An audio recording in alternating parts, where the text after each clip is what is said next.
পাত্রের গায়ের রং কালো। অঙ্কে কাঁচা হওয়া, ড্রেসিং সেন্স খারাপ হওয়ার কারণে ভারতের বিহারে বহু মেয়ে নিজ থেকেই বিয়ে ভেঙে দিয়ে থাকে।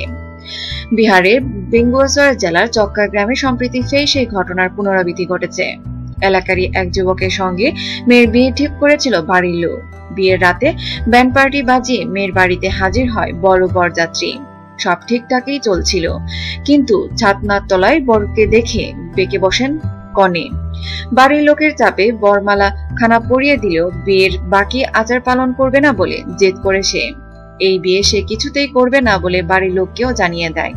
ছেলের বাড়ির লোকজন প্রথমে বেশ দাপট দেখালেও পরে কনের জেদের কাছে হার মানতে বাধ্য হয়। এরপরে ওই মেয়ে সাফ জানিয়ে দেয় বিয়েতে পণ হিসেবে যে সব সামগ্রী দেওয়া হয়েছে তা ফিরিয়ে দিতে হবে, না হলে বাড়ি ছেড়ে বরযাত্রী কেউ বেরোতে পারবে না। শেষমেশ সব সামগ্রী ফিরিয়ে দিয়ে মুক্ত হয় ছেলের বাড়ির লোক। নিত্য নতুন খবর পেতে আমাদের সাথেই থাকুন এবং সাবস্ক্রাইব করুন।